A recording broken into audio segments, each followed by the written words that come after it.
Oh, hello, great readers. I'm Bo-Chen. I'm Nimikon.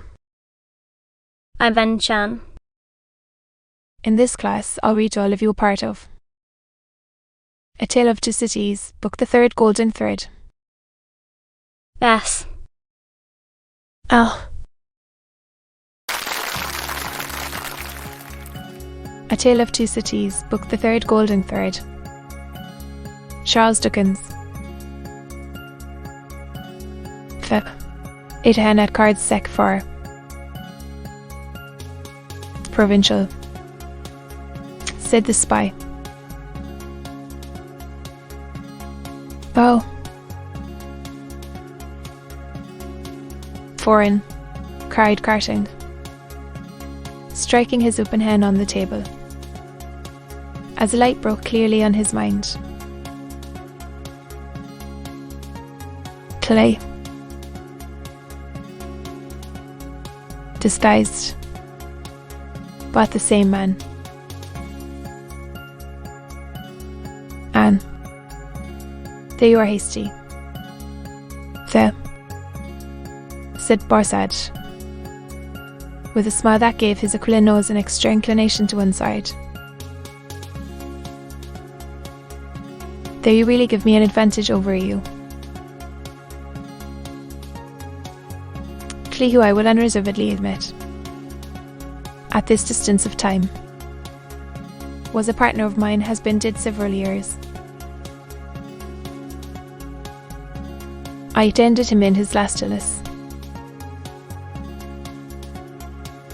He was buried in London, at the church of St. Pancras in the Fields.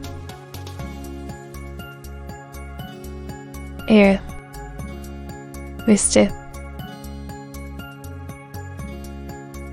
Laurie became aware, from where he sat, of a most remarkable gobbling shadow on the wall. Tracing a dead source, he discovered it to be caused by a sudden extraordinary rising and stiffening of all the risen and stiff hair on Mr. Cruncher's head. Let us be reasonable, said the spy, and let us be fair. To show you how mistaken you are, and what an unfounded assumption yours is, I will lay before you a certificate of Kai's burial, which I happen to have carried in my pocket book. With a hurried hand he produced and opened it. Ever since. There it is. Oh. Look at it. Look at it. You may take it in your hand. Ere, Viste. Or he perceived the reflection on the wall to elongate. And Mr.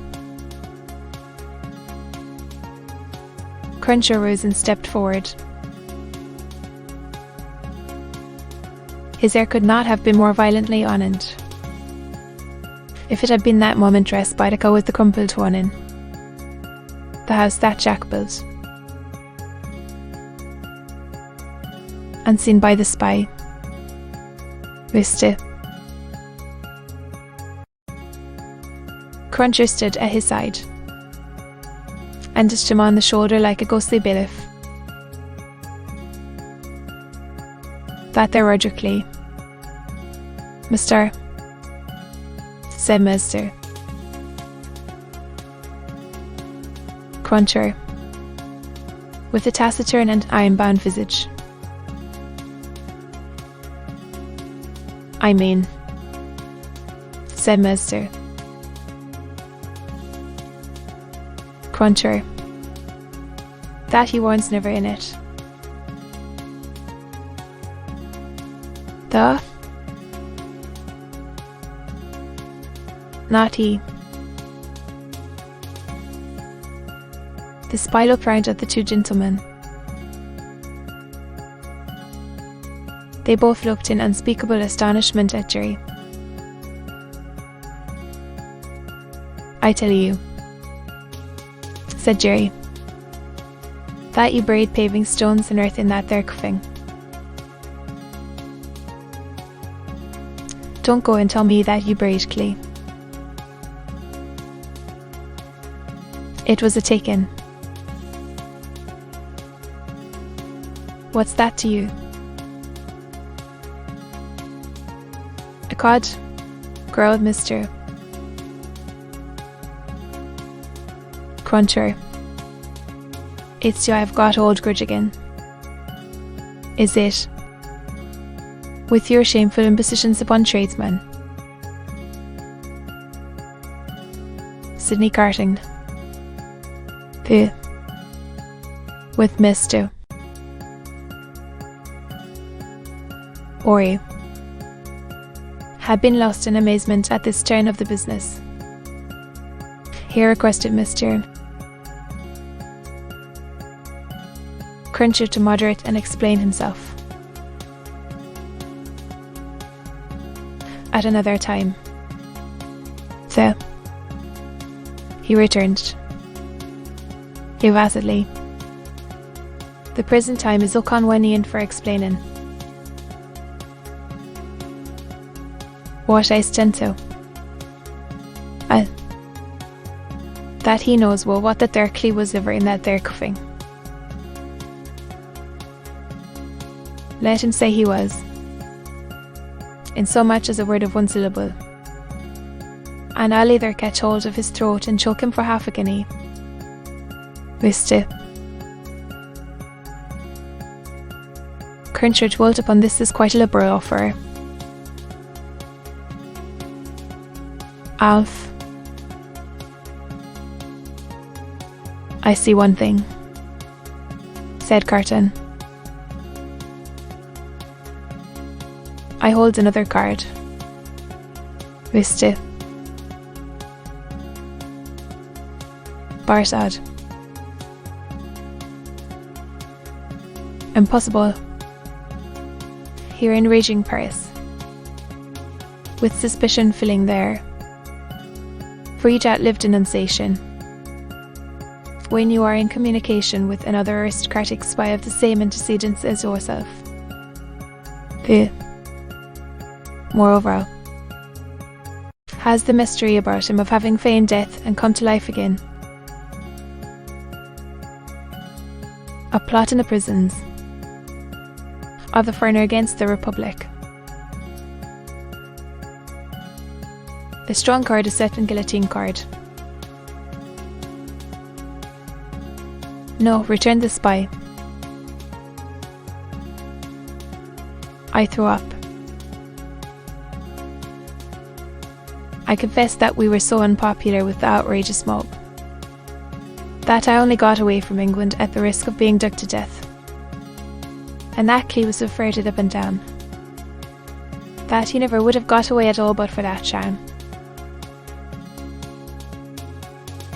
Never you trouble your head about this man, retorted the contentious Mr. Cruncher. You'll have trouble enough with giving your attention to that gentleman. And look here. Once more, Mr.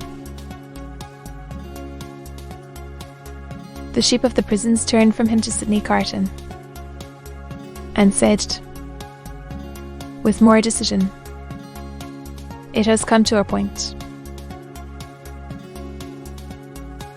I go on duty soon and can't overstay my time. You told me you had a proposal. What is it?" Anne, it is of no use asking too much of me.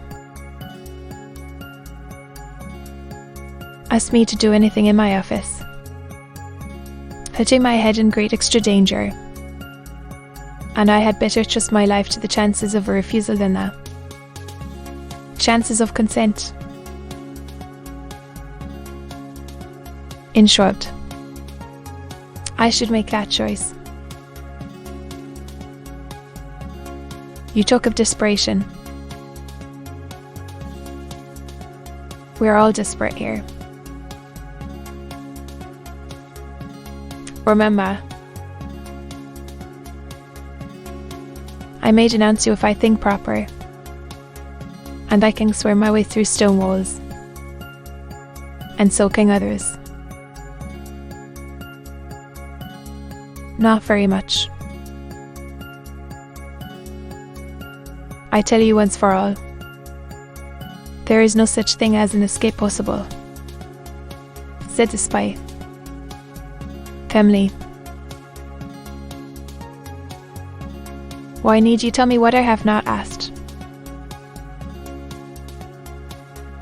Sidney Carden filled another glass with brandy, poured it slowly out upon the hearth, and watched it as it dropped. So far, we have spoken before these two, because it was as well that the merits of the cause should not rest solely between you and me. To be continued.